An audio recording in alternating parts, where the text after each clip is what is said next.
کبھی کبھی زندگی ہمیں ایسے موڑ پر لے آتی ہے جہاں ہر راستہ بند دکھائی دیتا ہے، ہر دعا خاموش لگتی ہے اور ہر امید مدھم سی لگتی ہے۔ لیکن یاد رکھیں، سب سے اندھیری رات بھی طلوع سحر کا پیش خیمہ ہوتی ہے۔ اگر آپ بھی زندگی کے مشکل لمحات میں اپنے دل کو تھامے خوش رہنا سیکھ لیں تو قسمت کے دروازے آپ کے لیے کھلنا شروع ہو جائیں گے۔ آج کے ولاگ میں ہم بات کریں گے کہ انسان کن مشکلات کا سامنا کرتا ہے اور ان میں خوش کیسے رہا جا سکتا ہے۔ So let's get started. السلام علیکم everyone. Hopefully you are all fine and doing great in your life. I'm also fine. الحمدللہ۔ زندگی میں ہر انسان کو کسی نہ کسی صورت میں آزمائشوں کا سامنا کرنا پڑتا ہے۔ کبھی رزق کی کمی انسان کو توڑ دیتی ہے تو کبھی رشتوں کی بے وفائی دل کو زخمی کر دیتی ہے، کبھی ناکامیوں کی تلخیاں امید کے چراغ بجھا دیتی ہیں تو کبھی اپنوں کا رویہ اجنبی بنا دیتا ہے۔ انسان کبھی بیماریوں سے لڑتا ہے تو کبھی مالی تنگیوں سے گزرنے پر مجبور ہوتا ہے، کبھی محبتوں میں دھوکہ کھاتا ہے تو کبھی خوابوں کی کرچیاں چنتا ہے۔ عزت نفس کو روندتے حالات کا سامنا کرنا پڑتا ہے۔ یہ سب تجربات ہمیں کمزور نہیں بلکہ مضبوط بنانے کے لیے آتے ہیں۔ لیکن سوال یہاں یہ ہے کہ ان سخت لمحات میں مسکرانا کیسے سیکھیں۔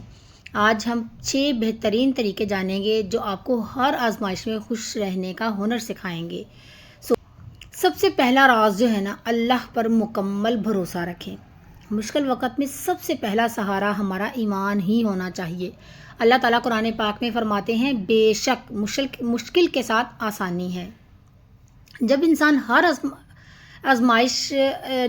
پر آزمائش آتی ہے تو دل میں سوالات جنم لیتے ہیں، کیوں میرے ساتھ ہی ایسا کیوں ہوتا ہے؟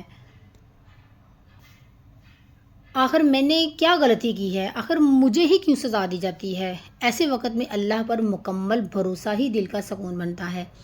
حضرت یوسف علیہ السلام کی زندگی دیکھیے، بچپن میں کنویں میں پھینکے گئے، غلامی میں بیچے گئے، بے گناہی کے باوجود جیل گئے، لیکن وہ اللہ پر یقین رکھتے رہے۔ نتیجہ کیا نکلا کہ وہ مصر کے وزیر خزانہ بنے۔ آج اگر آپ کا دل زخمی ہے، زندگی مشکلات سے گھری ہوئی ہے، تو بس ایک بات یاد رکھیے، اللہ کبھی اپنے بندے کو چھوڑتا نہیں ہے، وہ آزماتا ہے تاکہ آپ کو بلند مقام پر فائز کرے۔ تو آپ نے کرنا کیا ہے؟ روزانہ نماز تہجد پڑھیں اور اللہ سے دل کی زبان میں دعا کریں۔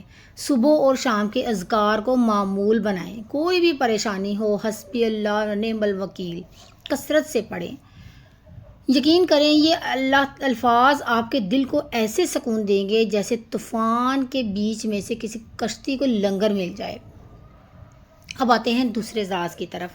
شکر گزاری کی عادت اپنائیں۔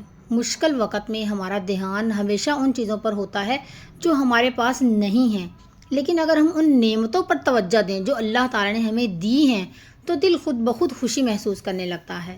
قرآن پاک میں اللہ پاک فرماتے ہیں، اگر تم شکر ادا کرو گے تو میں تمہیں اور زیادہ عطا کروں گا۔ سوچیں ذرا، اگر آپ سانس لے سکتے ہیں تو یہ سب سے بڑی نعمت ہے۔ اگر آپ کے پاس 2 وقت کی روٹی ہے تو آپ دنیا کے لاکھوں بھوکے انسانوں سے بہتر ہیں۔ اگر آپ کے پاس کوئی دعا کرنے والا ہے تو آپ بہت خوش نصیب ہیں۔ مثال کے طور پر ایک مزدور کو دیکھیں جو دن بھر دھوپ میں کام کرتا ہے مگر رات کو بچوں کی مسکراہٹ دیکھ کر تھکن بھول جاتا ہے۔ وہ شکر گزاری کا سبق دیتا ہے۔ اگر آپ غور کریں تو روزانہ صبح اٹھ کر کم از کم 5 نعمتیں گنیں اور ان پر دل سے شکر ادا کریں۔ اللہ پاک نے اتنی نعمتیں آپ کو دی ہیں، اگر کوئی ایک آدھی جو آپ کی خواہش ہے وہ اگر نہیں ملی آپ کو تو اس پہ بھی اللہ تعالیٰ کی مصلحت ہوگی۔ جو اللہ تعالیٰ نے آپ کو نعمتیں دی ہیں ان کو گنیں اور اس پر دل سے اللہ پاک کا شکر ادا کریں۔ شکر گزاری کی ڈائری بنائیں، ہر دن کی خوبصورتیوں کو تحریر کریں۔ یقین کریں جب شکر کا چشمہ بہتا ہے تو غم کا صحرا ہرا ہو جاتا ہے۔ اب آتے ہیں تیسرے راز کی طرف۔ خود کو مصروف رکھیں۔ فارغ بیٹھا ہوا انسان پریشان خیالی کا شکار ہی رہتا ہے۔ شیطان بھی انہی دلوں میں وسوسے ڈالتا ہے جو خالی ہوتے ہیں، اسی لیے مصروف رہنا بہت ضروری ہے۔ کیا آپ نے کبھی سوچا ہے جب ہم کسی مصروف دن کے بعد تھکتے ہیں تو دکھی خیالات کم ہوتے ہیں، جبکہ جب فارغ وقت ہوتا ہے تو ہم ماضی کی تلخ یادوں میں الجھ جاتے ہیں۔ تو کوئی نیا کورس سیکھیں، چاہے آن لائن ہو، کسی ہنر میں مہارت حاصل کریں، جیسے کوکنگ ہے، بیکنگ ہے، ڈرائنگ ہے، گارڈننگ ہے۔ اتنے سارے ہنر ہیں، اتنی ساری چیزیں ہیں جس کو میں آپ جو ہے نا کچھ بھی کر سکتی ہیں۔ فلاحی سرگرمیوں میں حصہ لیں، دوسروں کی مدد کرنے سے اپنی پریشانیاں ہلکی ہو جاتی ہیں۔ مثال کے طور پر ایک لڑکی جس نے اپنی ڈپریشن کے دنوں میں پینٹنگ شروع کی، آج وہ دنیا بھر میں اپنی آرٹ ورک بیچتی ہے۔ مصروفیت نے اس کی زندگی بدل دی۔ اس نے اپنی ڈپریشن جو ہے وہ پینٹ کے ذریعے کینوس پہ ڈال دی، اور وہ دنیا میں جب اس نے آرٹ ورک کو بیچا تو وہ دیکھیں کتنی کامیاب ہو گئی۔ مصروفیت اور اس نے ایک تو جب آپ اپنے کاغذ کے اوپر اپنی ڈپریشن ٹینشن نکال دیتے ہیں نا، لکھنے کی صورت میں یا پینٹنگ کی صورت میں یا کسی بھی صورت میں، تو آپ کی جو ڈپریشن ہے نا وہ کم ہو جاتا ہے، آپ کی ٹینشن کم ہو جاتی ہے، اور انسان مصروف رہتا ہے، اور مصروفیت جو ہے نا وہ انسان کی زندگی بدل دیتی ہے۔ یہ بات یاد رکھیے گا۔ چوتھا راز، اپنے جذبات کو الفاظ میں ڈھالیں۔ دل میں جذبات دبانے سے نا دل مزید گھٹن کا شکار ہو جاتا ہے، لیکن جب ہم انہیں الفاظ میں ڈھال لیتے ہیں نا تو دل ہلکا ہو جاتا ہے۔ آپ چاہیں تو ڈائری میں اپنے دن کی ساری داستان لکھ دیں، اپنے دعاؤں میں اپنے جذبات اللہ سے بیان کریں، یا کسی قابل اعتماد دوست سے اپنے دل کی بات شیئر کریں۔ بس اپنے ذہن میں سے، دل میں سے آپ نے بات نکالنی ہے، چاہے وہ ورق کے اوپر نکال دیں، چاہے اپنے کسی دوست کے ساتھ شیئر کر لیں جس کے اوپر آپ کو 100% اعتماد ہو، کوئی بہن ہے، دوست ہے، یا اپنے اللہ تعالیٰ کے سامنے اپنے جو ہے نا باتوں کو شیئر کریں کہ اللہ پاک میں اس مشکل میں ہوں، مجھے اس مشکل سے نکال، اللہ تعالیٰ کے سپورٹ کر دیں سب کچھ، تو آپ ہلکی پھلکی ہو جائیں گی۔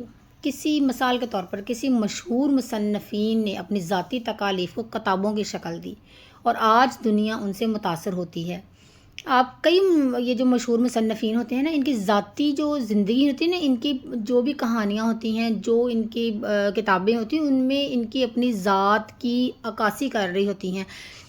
وہ اپنی وہی چیزیں جو ان کے لائف میں چل رہی ہوتی ہیں، جو انہوں نے ایکسپیرینس کیا ہوتا ہے، وہی چیزیں ان کی جنہیں کتابوں میں ہوتی ہیں، اور آپ دیکھیں کہ کیسے دنیا پڑھتی ہے اور ان کے ایکسپیرینس سے سیکھتی ہے اور متاثر ہوتی ہے۔ اور جب دل کی تکلیف تحریر میں ڈھلتی ہے نا، تو وہ نہ صرف ان کے زخموں کا مرہم بنتی ہے جس نے وہ کتاب لکھی ہے، بلکہ دوسروں کی زندگیوں میں بھی امید بھرتی ہے کہ کیسے انسان مشکلات میں گرتا ہے، اور کیسے کیسے نا امید ہوتا ہے، اور کیسے اللہ پاک ان کی جو ہے نا مشکلات کو آسان کر دیتا ہے، اور انہوں نے کیا اسٹریٹجیز اڈاپٹ کی، اور کیسے اللہ تعالیٰ پر یقین کیا، یا جو بھی ان کی مطلب کہ اسٹریٹجیز ہوتی ہیں، یا جو بھی وہ کرتے ہیں، وہ کہانیوں کی شکل میں جو لکھتے ہیں، تو انسان کو امید ہوتی ہے کہ ہمارے ساتھ بھی انشاءاللہ تعالیٰ ایک دن اچھا آئے گا۔ اگر آج ہم مشکل میں ہیں تو انشاءاللہ اندھیری رات کے بعد سویرا ضرور آتا ہے۔ تو ہر رات 10 منٹ نکال کر اپنی فیلنگز کو لکھیں، چاہے تو خوبصورت دعاؤں کی صورت میں اپنی کیفیات کو اللہ کے حضور پیش کریں۔ اب آتے ہیں 5ویں راز کی طرف، مثبت لوگوں کے ساتھ وقت گزاریں۔ محبت بھری باتیں سن کر نا دل کھلتا ہے، جبکہ منفی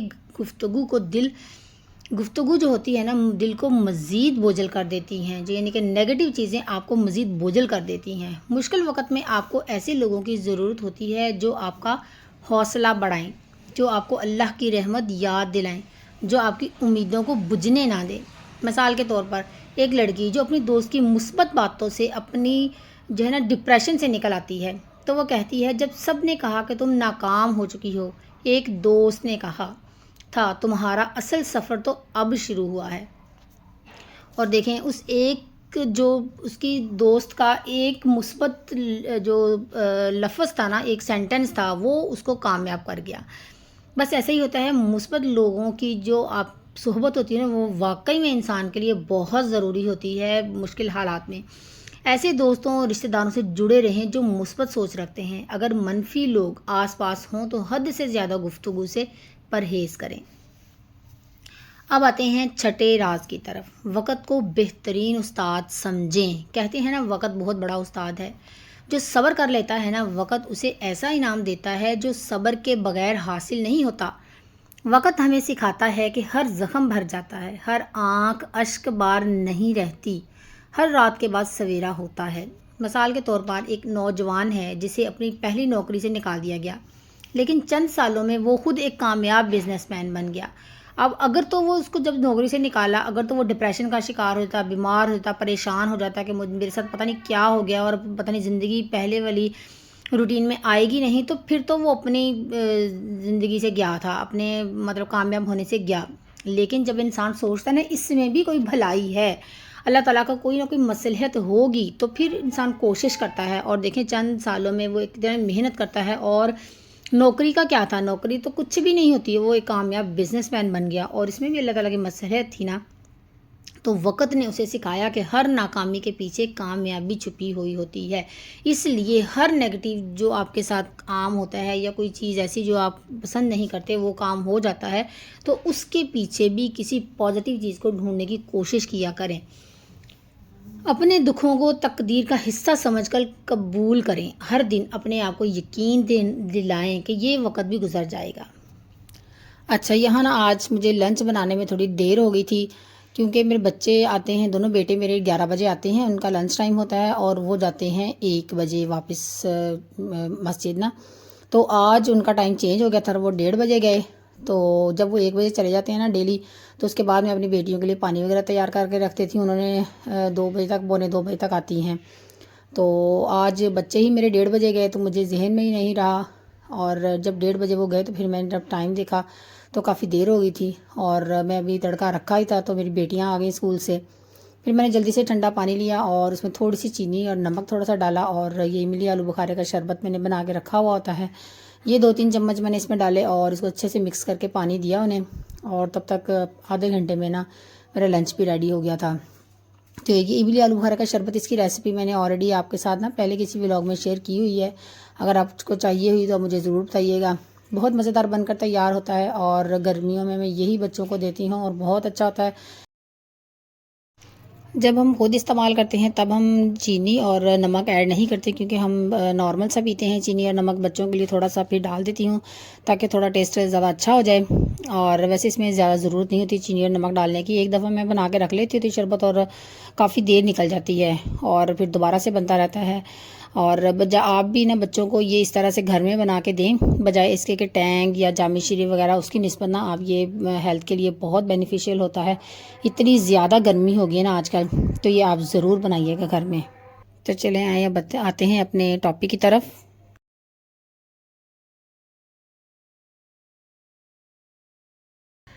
اچھا میں ایک نا میں نے شاید پوسٹ ہی پڑھی تھی کہ اشفاق احمد صاحب گاڑی میں جا رہے تھے اپنی، تو ان کے ساتھ بیٹا تھا ڈرائیو کر رہا تھا. ان کی گاڑی نئی تھی تو اس کی گاڑی میں نا ایک بچے کی سائیکل لگ گئی، کوئی اسکول گوئنگ بچہ ہوگا، تو اس کی سائیکل لگ گئی اس کو اور اس کی گاڑی پہ نا نشان لگ گیا. اب ان کا بیٹا باہر نکلا اور اس بچے کو نا ڈانٹنے لگا. تو اس بچے کو نا ڈانٹنے لگا کہ تم نے میری گاڑی پہ اتنی زور سے لگا دیا ہے اور اس میں نشان پڑ گئے ہیں، نئی میری گاڑی تھی یہ وہ بچہ بیچارہ کہتا رہا انکل جی مجھے معاف کر دیں، ٹھیک ہے غلطی ہوگی مجھ سے. لیکن ان کا بیٹا نا ڈانٹتا گیا. اس کو یہ تھا کہ میرے باپ میرے ساتھ بیٹھا ہے اور یہ مجھے ڈانٹیں گے کہ ایک نئی گاڑی تم نے خراب کروا لی ہے.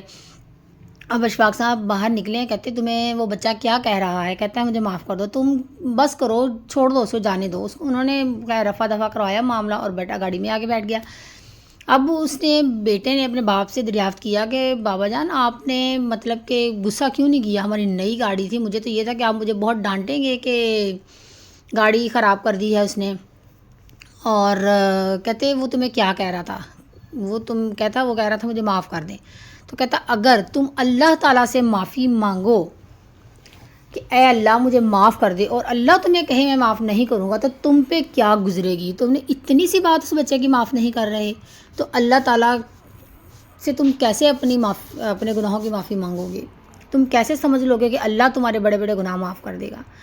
تو انہوں نے پھر پوچھا، اپنے باپ سے پوچھا کہ آپ نے جو ہے نا وہ پازیٹیوٹی، اتنی آپ پازیٹیو رہتے ہیں، پازیٹیوٹی کہاں سے سیکھی ہے. تو اشفاق صاحب نے کہا ہمارے گاؤں میں نا ایک مائی نورا سے سیکھی ہے میں نے. وہ کہتے وہ کون تھی، تو انہوں نے کہا کہ وہ ہمارے نا چنے بھوننے والی ہوتی تھی ہمارے نا گاؤں میں. تو جب میں ایف اے کرنے کے بعد اپنے گاؤں میں گیا نا تو سب لوگ بڑے خوش کہ ہمارے گاؤں کا پہلا لڑکا پڑھا ہے، اتنا پڑھ لیا اس نے. اور سب نے کہا کہ ہم تمہیں تب مانیں گے کہ تم اتنے پڑھے لکھے ہو کہ اگر تم مائی نورا سے کوئی نیگیٹو بات نکلوا لو. وہ مشہور تھی کہ وہ کبھی نیگیٹو بات نہیں کرتی تھی، ہمیشہ پازیٹیو کرتی تھی بات.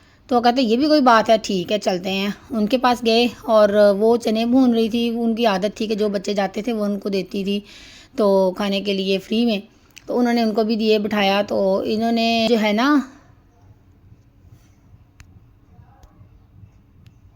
اچھا انہوں نے پوچھا کہ آپ شیطان کے بارے میں آپ کا کیا خیال ہے، آپ کیا کہتی ہیں؟ تو انہوں نے کہا سب جانتے ہیں کہ شیطان وہ ابلیس ہے، وہ لوگوں کو غلط راستے پہ لگاتا ہے، اللہ تعالیٰ کا یعنی کہ ٹھکرایا ہوا ہے، مردود ہے۔ تو لیکن کہتی ایک بات ہے کہ وہ اتنے سالوں سے وہ اپنا کام مستقل مزاجی سے کر رہا ہے، ایک بات پازیٹیو ہے کہ وہ اپنا کام اتنے سالوں سے مستقل مزاجی سے کر رہا ہے، تو مطلب اس نے اس میں بھی ایک پازیٹیو چیز نکال لی۔ کہنے کا مطلب یہ کہ وہ جو اچھا انسان ہوتا ہے نا، وہ ہر چیز میں پازیٹیو پہلو کوئی نہ کوئی نکال ہی لیتا ہے۔ تو آپ بھی کوشش کریں حالات جیسے بھی ہوں اس میں اپنے لیے پازیٹیو چیزوں کو ڈھونڈنے کی کوشش کریں کہ اس میں ہمارے لیے اللہ پاک نے کیا بھلائی رکھی ہے، اس کو ڈھونڈنے کی کوشش کریں، بجائے اس کے اس پہ روئیں کہ یہ مشکل ہم پہ آ گئی ہے، پتہ نہیں کیوں آ گئی ہے، کیسے آ گئی ہے، میں نے تو کبھی کسی کا برا کیا ہی نہیں ہے۔ روئیں مت، چیخیں مت، چلائیں مت، اللہ تعالیٰ کو مت اس طرح سے ناشکری مت کریں کہ ہمارے ساتھ ہی ایسا ہوتا ہے، اس میں اپنے لیے بھلائی تلاش کرنے کی کوشش کریں۔ زندگی کا حسن یہ ہے کہ یہ کبھی ایک جیسی نہیں رہتی، جو آج تکلیف ہے نا وہ کل آپ کی طاقت بن جائے گی، جو آج آنسو ہے نا کل وہ مسکراہٹوں کا رنگ لے آئیں گے۔ بس خود پر اور اللہ پر بھروسہ رکھیں، کیونکہ مشکل وقت گزر جانے کے بعد ہی آپ کو احساس ہوگا کہ آپ اندر سے کتنے مضبوط ہو چکے ہیں۔ تو آئیے آج سے خود سے وعدہ کریں، میں بہار نہیں مانوں گی، میں ہر حال میں مسکراؤں گی۔ So this is all about my today's vlog. امید ہے کہ آپ کو آج کا ولاگ پسند آیا ہوگا، اچھا لگا ہو لائک کیجیے گا، اور اگر آپ میرے چینل پر نیو ہیں تو سبسکرائب ضرور کیجیے گا۔ ملتے ہیں نیکسٹ ولاگ میں، تب تک کے لیے اپنا بہت سا خیال رکھیے گا، خوش رہیں، خوشیاں بانٹیں، دوسروں کی زندگیوں میں آسانیاں پیدا کریں۔ اللہ پاک آپ کی زندگی میں آسانیاں پیدا کرے گا انشاءاللہ تعالی۔ اللہ حافظ۔